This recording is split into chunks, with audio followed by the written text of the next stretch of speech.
ন্যারেটিভটা আওয়ামী লীগের কারণেই তৈরি হয়েছে। আওয়ামী লীগের ভারত পোষণের যে মত অবস্থান ছিল, তাদের সরকারি অবস্থান ছিল, তার জন্যই কিন্তু এটা তৈরি হয়েছে। পুরো ছাত্র সমাজের মধ্যে ইন্টারেস্টিং নাম ব্যবহার করে, মানে একটু বাঙালি নাম ব্যবহার করে, যাতে ইসলামের সাথে তাদের কোনো সম্পৃক্তি নাই, এই ধরনের একটা বিষয় প্রমাণ করার জন্য এটাকে জেনারেলাইজ করেন যে একটা ক্যাম্পাসে নামাজ পড়ার ক্ষেত্রে বাধা দেয় অন্যান্য ক্ষমতাসীন সংগঠন, সেইটা কিন্তু বিশ্বাসযোগ্য কোনো বয়ান হইতে পারে শিবিরের হাতে চলে যাবে দেশ। হ্যাঁ, মানে এই ন্যারেটিভটা তৈরি করার জন্য। এখন দেখেন ছাত্র শিবির, এই ছাত্র শিবির কিন্তু খালি এই যে 2012 থেকে 2024-এর ঘটনা বললাম, সময়কালের কথা উল্লেখ করলাম, এই সময়কালেই যে ছাত্রলীগ খালি গুপ্ত ছিল, ঘটনা কিন্তু এরকম না। জাহাঙ্গীরনগর বিশ্ববিদ্যালয়ে আমি যখন জাহাঙ্গীরনগর বিশ্ববিদ্যালয়ে 1992 সাল থেকে 1998 সাল পর্যন্ত ছিলাম, হ্যাঁ, আমাদের সময়ে 1-1.5 বছরের একটা সেশন যাচ্ছিল ওই সময়। তো আমি ক্যাম্পাসে, আমার রেজাল্ট হয় মার্চে, আমি ক্যাম্পাস ছেড়ে ঢাকায়, আবার ক্যাম্পাস ছেড়ে দিয়ে হলো সময় নিয়েছিলাম, আমরা 5 মাস ছিলাম, কারণ সেই সময়টা আমরা ধর্ষণ বিরোধী আন্দোলন করছিলাম, যেই কারণে আমি ক্যাম্পাসে অবস্থান করছিলাম। তারপরে আমরা ধর্ষণ বিরোধী আন্দোলনের ফার্স্ট ফেজের পরে আমি ক্যাম্পাস ছেড়ে দিই। এই সময়কালে আমি আমার অভিজ্ঞতা বলি, 95 সালে শিবির যখন 2 হল দখল করলো, তখন ছাত্র লীগের সভাপতি আলবেরুনি হল শাখার ছাত্র লীগের সভাপতি এবং ছাত্র শিবিরের সভাপতি একই লোক ছিল, আমাদের 2 ব্যাচ সিনিয়র। মানে ছাত্র শিবিরের সভাপতি আর ছাত্র লীগের সভাপতি একই ব্যক্তি, একই লোক, আলবেরুনি হল শাখার। হ্যাঁ, এখন তাকে ধরে কিন্তু আমরা পিটাইছিলাম, কারণ যখন হল দখল করে তখন কিন্তু ছাত্র শিবির আমাদেরকে, মানে হল থেকে যে কিভাবে নগ্নভাবে নির্যাতন করে ছাত্রদেরকে বের করে দিছিল হল থেকে হল দখল করার জন্য, সেটা তো ওরা দেখে নাই। এখন আমাদের অবস্থানটা ঠিক ছিল কিনা সেটা নিয়ে আপনি প্রশ্ন করতে পারেন, এবং আমি এখন মনে করি যে আমাদের অবস্থান ওইভাবে পছন্দ ঠিক ছিল কিনা। হ্যাঁ, আমার অবস্থান, হ্যাঁ, এগুলো নিয়ে আমিও বলতে পারি যে হ্যাঁ, আমার অ্যাপোলজিটিক অবস্থান আছে। যে জামা দাড়ি টুপি দেখে যেটা আমাদের ক্যাম্পাসে, আমি ওইটাই বলতে চাচ্ছিলাম, ওই জায়গায় আসবো হাসিনা পা, যেটা ওই জায়গায় আবরারের ব্যাপারটা তো একদম সরাসরি এরকমই। তো না, আবরার হত্যা, আবরার কিন্তু দাড়িওয়ালা ছিল না, আবরার কিন্তু সাধারণ একটা বিষয়টা আমি বলতেছি, ট্যাগিং এগুলো অ্যান্টি ইন্ডিয়ান একটা বক্তব্য দিচ্ছিল, যে কারণে যে এই বিষয়টাও আমাদের এই নতুন জেনারেশনের একটা পপুলার ন্যারেটিভ, যে অ্যান্টি ইন্ডিয়ান একটা হওয়ার কারণ এই সময় আওয়ামী লীগ তো আসলে ভারতীয় আধিপত্যবাদকে দেশে প্রতিষ্ঠিত করছে, এই ন্যারেটিভটা তো সত্য। রামপাল তুলে দিচ্ছে আওয়ামী লীগ ভারতীয় কোম্পানির হাতে। হ্যাঁ, এত বিদ্রোহ, এত প্রতিরোধের মুখেও আওয়ামী লীগ কিন্তু একের পর এক নৌবন্দর, গ্যাস ক্ষেত্র, বিদ্যুৎ প্রকল্পগুলি ভারতের হাতে তুলে দিচ্ছিল। তো এই অ্যান্টি ইন্ডিয়ান ন্যারেটিভটা আওয়ামী লীগের কারণেই তৈরি হয়েছে। আওয়ামী লীগের ভারত পোষণের যে অবস্থান ছিল, তাদের সরকারি অবস্থান ছিল, তার জন্যই কিন্তু এটা তৈরি হয়েছে পুরো ছাত্র সমাজের মধ্যে। আমি সেই জায়গায় পরে আছি। ছাত্রলীগ, ছাত্র শিবিরের কথা বলছিলাম, ছাত্র শিবির ওই সময়ও গুপ্ত ছিল, গুপ্তভাবে রাজনীতি করার কৌশলটা ছাত্র শিবিরের সবসময় পুরনো একটা কৌশল। আমাদের হলে একটা ছেলে অ্যারেঞ্জ করতো আপনার পর্নোগ্রাফি ফিল্ম ফেস্টিভ্যাল, আমরা সেটাতে পার্টিসিপেট করি নাই, কিন্তু ওই সময়ে একটা ছেলে পর্নোগ্রাফি ফিল্ম ফেস্টিভ্যাল করতো তার বন্ধু বান্ধব নিয়ে, তার নাম বলতো, নিজের নাম দিছিল চৌহান। এবং 95-তে ছাত্র শিবির যখন কামালউদ্দিন হলার আলবেরুনি হল দখল করতে যায়, আমি থাকতাম মাওলানা ভাসানী হলে, এই ভাসানী হল থেকে ওই ছেলে আলবেরুনি হল দখল করতে গেছে। আমি দেখি ছাদের উপর দাঁড়ায় এসে একটা, মানে বন্দুকের নাম তো জানি না, কিন্তু একটা বন্দুক তুলে গুলি করতেছে আকাশে, সেই ছেলে যে পর্নোগ্রাফি ফেস্টিভ্যাল অ্যারেঞ্জ করতো। তো নিজেদের পরিচয় বাড়ানোর জন্য শিবিরের এই বাজে কৌশলটা, এইটা অনেক পুরনো কৌশল। হ্যাঁ, এই জিতু যে বিপি হয়েছে, সেও যদি শিবির হয় আমি অবাক হব না। হ্যাঁ, আমি অবাক হব না। কনফিউশন আসলে যেহেতু শিবির না ছাত্রলীগ, আমি জানি না সে শিবির কিনা, আমি জানি না সে শিবির কিনা, কিন্তু আমি যদি কেউ আমাকে এসে বলে যে সে শিবিরের সাথে যুক্ত বা সে ছাত্রলীগের সাথে শিবিরের আঘাতের মধ্য দিয়ে বিপি হয়েছে, এগুলি যদি কেউ আমাকে বলে, আমি মানে প্রমাণ সহ বলতে আসে, আমি অবিশ্বাস করব না। হ্যাঁ, আমি শিবিরের এই কৌশলগুলি আমরা আমাদের সময় দেখেছি। যে আপনি বলেন শিবির পর্নোগ্রাফি ফিল্ম ফেস্টিভ্যাল করতেছে একটা ছেলে, মানে কমন রুমে তারা পর্নোগ্রাফি দেখে, কিছু স্টুডেন্ট মিলে। এইটা সেই সময় বিসিআর ভাড়া করে আনতে হইতো ক্যাম্পাসে। হ্যাঁ, তো সেই ছেলে শিবিরের কর্মী ছিল, নেতা ছিল, নাহলে তো আর অস্ত্র হাতে হলদখল করতে যায় না। তখন আমরা অনার্স পাস করে ফেলছি। আমার শুধু ডাকনামটা মনে আছে, ডাকনামটা বলতো চৌহান। চৌহান চৌহান নামটা শুনলেও কিন্তু আপনার কাছে মনে হবে না যে এটা মুসলিম ওই ওয়াশরুমে নামাজ পড়া কোনো ছেলে। ছেলে কিন্তু নিজের নামটাও এক ধরনের ভারতীয় বানা ফেলছে তার নিজের ছদ্ম পরিচয় লুকানোর জন্য। তো আলী হাসান মুজাহিদের ছেলে ছাত্র দলের দপ্তর সম্পাদক হিসাবে হয়েছিল, আপনার প্রস্তাবিত কমিটিতে ছিল। তার নাম ছিল মৃন্ময়।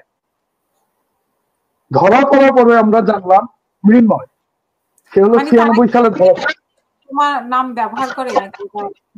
তারা এই ধরনের ইন্টারেস্টিং নাম ব্যবহার করে, মানে একটু বাঙালি নাম ব্যবহার করে, যাতে ইসলামের সাথে তাদের কোনো সম্পৃক্তি নাই, এই ধরনের একটা বিষয় প্রমাণ করার জন্য তারা এটা করে। হ্যাঁ, নিজেদের পরিচয় বাড়ানোর জন্য। কিন্তু আমি যে ঘটনাটা আমি সকালবেলা বলছিলাম যে আমার মনে পড়ে, দ্বিতীয়বার 96 সালে যখন ক্যাম্পাস দখল করে শিবির, আমার তাবলিগ বন্ধু ব্যাচমেট ইংরেজিতে পড়তো, ফিজিক্সে পড়তো, আমরা দুইটা ছেলেকে আমি দেখি যে তারা শিবির বিরোধী অবস্থান নিয়ে তারা ওই হলের কামাল উদ্দিনের ছাত্র ছিল, তারা দুইজনই, তারা নিজেরা নেমে আসতেছে একটা লাঠি নিয়ে শিবির মারার জন্য, পিটানোর জন্য। সে কিন্তু তাবলিগ, ওই ছেলে একদম 5 ওয়াক্ত নামাজ পড়া না, শুধু ওই চিল্লায় যাওয়া, 40 দিনের চিল্লায় যাওয়া ছেলেরা, তারাও শিবির বিরোধিতা করেছে। কারণ কি, ক্যাম্পাসে ওই সময়ের রাজনৈতিক প্রেক্ষাপটে that was the right decision to prevent Shibir. কারণ শিবির একবার একটা ক্যাম্পাস দখল করে নিলে আপনি ক্যাম্পাসের রাজপথে রাস্তায় গান গাইতে পারবেন না। আমি নিজে সেইটার ভিকটিম, রাজশাহী বিশ্ববিদ্যালয়। বাট এরা হয়তো কোনো পরিবর্তন আনবে, তার জন্য হয়তো দেখা যাক। এখন সেটা আমরা জানি না এরা কি করবে, যে কারণে আমি এদের বিরোধিতাও করছি না। দেখি এদেরকে, ওরা আগে কিন্তু ক্ষমতা দখলের রাজনীতি, যে মাথায় যে শিবির ঘুরছে সেই শিবির আর এই শিবির এক কিনা সেটা না। দেখেন, যারা এই মিথ্যা কথাটা বলতে পারে, যারা এই মিথ্যা প্রোপাগান্ডায় যায় যে ক্যাম্পাসের ওয়াশরুমে নামাজ পড়েছি, সেই ক্যাম্পাসে আজকে আল্লাহু আকবর স্লোগান ধ্বনি তুলছি, এই ক্যাম্পাসের কথা বলছে, সেই ক্যাম্পাসে তো এই মুহূর্তে তো আপনি ছিলেন না। ওই যে মোমেন্টের কথা বলছে, সেই মোমেন্টে কি আপনি ছিলেন? আমার মোমেন্টে থাকার প্রয়োজন নাই। বাংলাদেশে কোনো জায়গায় আপনার নামাজ পড়াতে কেউ কখনো বাধা দেয় নাই। জাহাঙ্গীরনগর বিশ্ববিদ্যালয়ে 2টা মসজিদ আছে, একটা ক্যাম্পাসটা কিন্তু অনেক, প্রত্যেকটা হলে নামাজ পড়ার জন্য আলাদা জায়গা আছে। এখন নামাজ পড়লে একটা ছেলে শিবির, আপনি কি মনে করেন যারা ছাত্রলীগ করতো বা যারা ছাত্রদল করে তারা তাদের নামাজ পড়ে না কেউ? তারা নিজেদেরকে শিবির না এইটা প্রমাণের জন্য তারা নিজেদেরকে নাস্তিক বলে উপস্থাপন করতে, ওই যে পর্নোগ্রাফি ফিল্ম ফেস্টিভ্যালের অর্গানাইজার হওয়া বানিয়ে ফেলতেও তারা নিজেরা তোয়াক্কা করতো না। শুধুমাত্র সে ওই জায়গাটাও অফ রাখতো, সে যে আমি যদি নামাজ পড়ি তাহলে আমাকে ধর্মপ্রাণ মুসলিম যদি মনে করে, তাহলে আমার শিবির পরিচয়টা উন্মোচিত হওয়ার সম্ভাবনা রাখে। ইকুয়েশনটা হলো এইটা। কিন্তু যে ক্যাম্পাসে ওয়াশরুমে নামাজ পড়েছি এইটা বলার মধ্য দিয়ে আপনি যদি এটাকে জেনারেলাইজ করেন যে একটা ক্যাম্পাসে নামাজ পড়ার ক্ষেত্রে বাধা দেয় অন্যান্য ক্ষমতাসীন সংগঠন, সেইটা কিন্তু বিশ্বাসযোগ্য কোনো বয়ান হইতে পারে না। এইটা বানানো বয়ান, কারণ এই ধরনের বয়ানগুলি হাজির করে তারা মনে করে যে তারা নিজেদেরকে জনপ্রিয় করে তুলতে পারবে। কিন্তু এটা এই বয়ানের মারফত কিন্তু দেখবেন ডাকসুতে সাদিক কায়েম কিন্তু অনেক মডারেট উপস্থাপন করছে নিজেকে। হ্যাঁ, সে যেখানে যেই ভাও সেই ভাবে চলো আর কি। হ্যাঁ, তার মানে এই যে যেখানে যেই ভাও ক্ষমতার প্রয়োজনে সেই ভাবে চলা, যেই রাজনৈতিক সংগঠন তাদের নিজেদের কৌশল মনে করে, সে ক্ষমতা পেলে আসলে কি করতে পারে আপনি বলতে পারেন না। না, সেটা আমরা এখন দেখবো। আমরা তো আর কেউ, এখন তো আধুনিক যুগ, এখন যুগ, মানে বেশ এখন তো ইচ্ছা করলেই মানুষকে বোকা বানানো কঠিন, তাই না? হ্যাঁ হ্যাঁ, না এইটা আবার বোকা বানানোর জায়গা আছে ভাই, আছে না ভাই, বোকা বানানোর জায়গা আছে। কারণ আমাদের আরেকটা রিয়েলিটি তৈরি হয়েছে 90-তে, আমাদের সময় যেটা ছিল না, সেটা হলো সোশ্যাল নেটওয়ার্কের বয়ান। আপনি পিনাকি ভট্টাচার্য প্যারিসে বৈশা কি বলে, ইলিয়াস হোসেন আমেরিকায় বৈশা কি বলে, হ্যাঁ, সেই ষড়যন্ত্রের জায়গাগুলি কিন্তু আপনি বিশ্বাস করেন। এখন ইলিয়াস হোসেন নিউ ইয়র্কে থাকে, পিনাকি প্যারিসে থাকে, তার যোগাযোগগুলি, তার তথ্য সাপ্লায়ার কারা আসলে বাংলাদেশে? সাধারণ মানুষ পিনাকি ভট্টাচার্য ইলিয়াস হোসেনকে তথ্য সরবরাহ করে না। সাধারণ মানুষ উল্টা পিনাকি এবং ইলিয়াসের তথ্য একুমুলেট করে নিজেদের মধ্যে। এই তথ্যগুলি দেয় হলো দেশের ভিতরে যারা ষড়যন্ত্র করে। এখন পিনাকি ভট্টাচার্যের বিরুদ্ধে যে অভিযোগ, এটাকে আমি সত্য মনে করি, কারণ এই লোকটাকেও আমি ব্যক্তিগতভাবে চিনতাম, পিনাকি ভট্টাচার্যকে। সে যখন সিপিবির 2013-তে গণজাগরণ মঞ্চের একজন অর্গানাইজারের মতো, অর্গানাইজারও সে ছিল না যদিও, মানে নিজেকে ভাবতো অর্গানাইজার, সেই পিনাকি ভট্টাচার্যকে তো আমি জানি। সিপিবির নেতা সদস্য, সে তো সিপিবির প্রেসিডেন্ট মেম্বার ছিল সে সিপিবি, তো চাঁদা দেওয়ার মেম্বার ছিল সে সময়। তো সেই সময়ের পিনাকি ভট্টাচার্যকে তো আমি চিনি।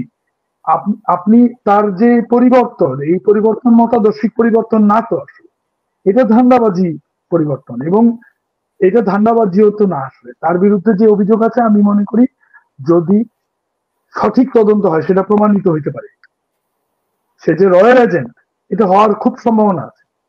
Pinaki Bhattacharya royal agent. আর ইলিয়াস হোসেনকে আমি নিজের চেহারা বলতে পারি, আমি তো বাংলাদেশে থাকতে এই শোবিজ, টেলিভিশন, মিডিয়া এগুলি নিয়ে কন্টেন্ট এগুলি কাজ করতাম, তো আমি তো ইলিয়াস হোসেনকে দেখছি যখন এই যে আব্দুল সালামের 21 টিভি, এই এস আলম গ্রুপ দখল করে, 21 টেলিভিশন যখন এস আলম গ্রুপ দখল করে আওয়ামী প্ররোচনায়, মানে আওয়ামী ইন্ধনে, সেই সময় কিন্তু ইলিয়াস হোসেন 21 টেলিভিশনে চাকরি করে। আমি তাকে দেখছি ওই বছর, মানে কোন বছরে, 2016-তে, তাই না? 2016-তে সেই এস আলম গ্রুপ 21 টেলিভিশন দখল করার বছরে যেই বইমেলার অনুষ্ঠান হয়েছিল, ওই বইমেলার অনুষ্ঠান ইলিয়াস হোসেনের প্রযোজনায় হয়েছিল। হ্যাঁ, কিভাবে ছিল সেটাও আমার নিজের চোখে দেখা, কারণ আমি যাইতাম তখন 21 টেলিভিশনে, তার আগে থেকে যাইতাম, তো ওই সময় গেছি।